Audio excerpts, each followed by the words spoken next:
Good morning বন্ধুরা, সবাই কেমন আছো? আজকে শুভ অক্ষয় তৃতীয়া, তো সবাইকে জানাই শুভ অক্ষয় তৃতীয়ার অনেক অনেক শুভেচ্ছা। তো আমি তো একটা নতুন দোকান দিয়েছি, তো একদম নতুন। তো ভেবেছিলাম যে মূর্তি টুর্তি কিনবো না, ছোট্ট করে দোকানে একটুখানি ফুল মিষ্টি দিয়ে দেবো। বাট সবাই বলল যে না, একটুখানি মন্দিরে পুজো দিতে হবে। তো তার জন্য কালকে সব টুকটাক কিছু কিনে এনেছি। তো এখন ঘরের ঠাকুরটা দেব, দিয়ে ফটাফট বেরিয়ে যাব মন্দিরেই পুজোটা দেব, দিয়ে বাড়ি চলে আসবো। এসে ঘরের মানে দোকানের ঠাকুরের একটুখানি ফুল মিষ্টি দেবো। তো চলো, সাথে থাকো। পুজো আমার দেওয়া হয়ে গেছে। এইবারে ঝটাঝট নিচে গিয়ে পুরো সাজিয়ে নেব, মানে যা যা আমি মন্দিরে নেব সেগুলো সব সাজিয়ে নেব। আর এই হলো আমার ঠাকুর আজকে পুজো দেওয়া। একটু মিষ্টি এনেছিলাম, মিষ্টি দিয়েই দিলাম, ফল আর কাটিনি এখন, কেননা অনেক দেরি হয়ে যাবে। তো তার জন্য শুধু মিষ্টি দিয়েই ঠাকুরকে আজকে পুজো দিলাম। দিয়ে এইবার চলে যাব মন্দিরে, কেননা আবার ওখানে টাইমের ব্যাপার আছে। তো দেখো, এখানে আমি ছোট্ট দুটো লক্ষ্মী গণেশের মূর্তি কিনে এনেছি, তার সঙ্গে 5 রকমের ফল, খাতা, মিষ্টি, ধূপকাঠি, মোমবাতি, পেন আর ফুল, আর দুটো জুঁই ফুলের মালা নিয়েছি। আর এদিকে জবা ফুলের মালাটা নিয়েছিলাম শুধুমাত্র মায়ের জন্য। তারপরে বেরিয়ে পড়লাম যথারীতি মন্দিরের জন্য, কিন্তু মন্দিরে গিয়ে দেখলাম মন্দির তখনও খোলেনি। ইভেন বাইরের গেটটাও আটকানো ছিল। আমি আসার পরে একজন এই গেটটা খুলে দিলেন। তো আমাকে বললো, তুমি বেশ ধরে বসো, ঠাকুরমশাই চলে আসবে। তো আমি কিন্তু জানতাম যে অক্ষয় তৃতীয়া সকালবেলা 7:30টায় ছেড়ে দেবে। তো আমি ওর জন্য ভোর ভোর চলে এসেছি তাড়াতাড়ি করে, কিন্তু দেখছি ঠাকুরমশাই আসেনি। তারপরে একজন দুজনকে জিজ্ঞাসা করাতে বললো উনি চলে আসবে।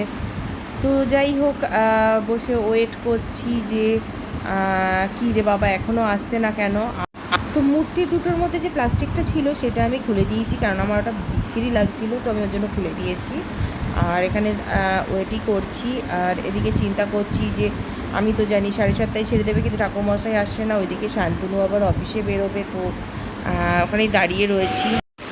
যাই হোক, তারপর ঠাকুরমশাই চলে এসেছিলেন, কিন্তু উনি এসে বললেন যে 10:30 অবধি সময় আছে, আর আমাকে আরও আধ ঘন্টা ওয়েট করতে হবে, কারণ তারা একটু মন্দির গোছাবে, তারপরে পুজো দেবে।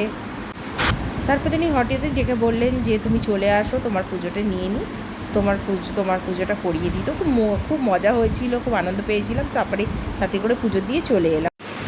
পুজো দিয়ে তাড়াতাড়ি করে দোকানে চলে এসেছি। এবারে দোকানের পুজো দেবো ভাবছি, মানে আমার তো লক্ষ্মী গণেশ ওখানে পাতাই ছিল। আর ওই যে বললাম যে আগে ভেবেছিলাম যে আমি মূর্তি কিনবো না, তো ওর জন্য সেইগুলোকে তোলাও হয়নি। তো চলো আগে ঝটপট সেগুলোকে তুলে ফেলি।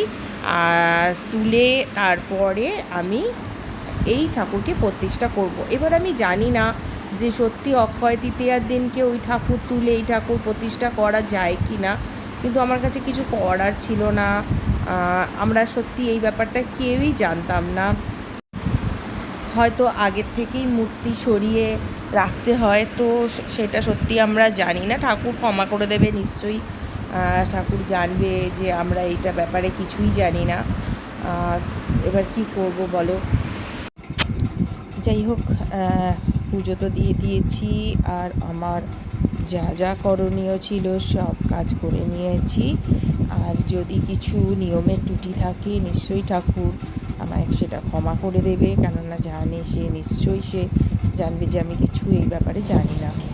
তো এসে দেখো রান্না করে ফেলেছি। আজকে শান্তনুর অফিসে খাওয়া দাওয়া আছে, তাই আমরা ভাবলাম একটু অমলেট করে ঝোল করি, আর একটু বড়া ভেজে নিয়েছি, আর ডাল যা সবজি একটু করে রেখে দিয়েছি অলরেডি। আর এই যে তিনি ঘুম থেকে উঠে আজকে জল মুড়ি খাচ্ছে। তো বলছি আমার পেটটা খুব একটা ভালো না, আমি একটু জল মুড়ি খাবো। আর এই দুষ্টু দিচ্ছে। এবার সবচেয়ে বড় কাজ করতে বসেছি দিনের, একে খাওয়াতে বসেছি। এই কাজটা করতে গিয়ে আমার একদম কান্না পেয়ে যায় জানো। এর যা খাওয়ায় নকশামি, মানে সত্যি কথা কী আর বলবো। ওকে তুলে যেইভাবে খাওয়াতে হয়, একটা বাচ্চাকেও মনে খাওয়াতে গেলে এই পরিশ্রম করতে হয় না। ওর যে অ্যাক্টিং আরম্ভ হয়ে যায়, ঘুমিয়ে পড়ার, দুষ্টুমি করার, মানে খাবো না, সাইড দিয়ে ফেলে দেবো মুখের সাইড দিয়ে, মানে মুখ হা করিয়ে ওকে খাওয়াতে হয় লিটালি। তো মানে সেটার জন্য হয়ে যায় ভীষণই ঝামেলা। অনেকেই কুকুর আছে যে মুখে দিলে খেয়ে নেয়, কিন্তু এ সেই রকম নয়। একে মুখে লিটালি আমার এক হাত দিয়ে হাঁ করাতে হয় আর আরেক হাত দিয়ে মুখে গালটাকে ঢোকাতে হয়, ঢুকিয়ে চেপে বসে থাকতে হয় যতক্ষণ না সেটা সে খাবে। তো এই হলো তার গল্প।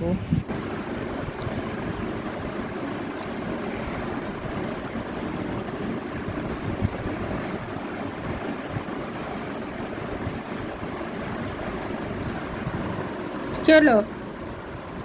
এই বসো বসো বসো বসো বসো। খাবে তো?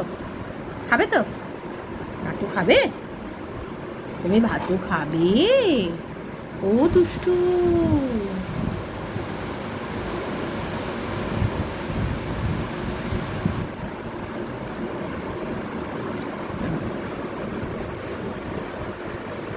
নে মাস।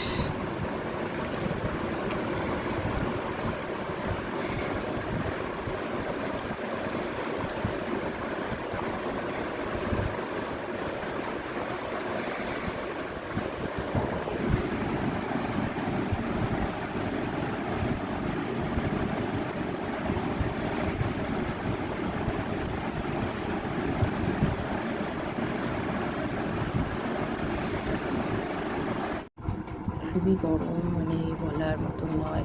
পুরো ঘেমে একদম চুল একদম পুরো চুপচুপ হয়ে গেছে। তো একদম এসে ছেড়ে দিয়েছি।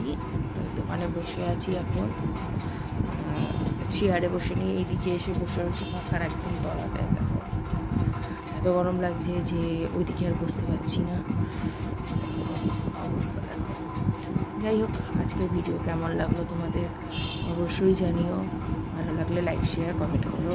আবার এক নতুন ভিডিও নিয়ে খুব তাড়াতাড়ি তোমাদের সঙ্গে দেখা করবো।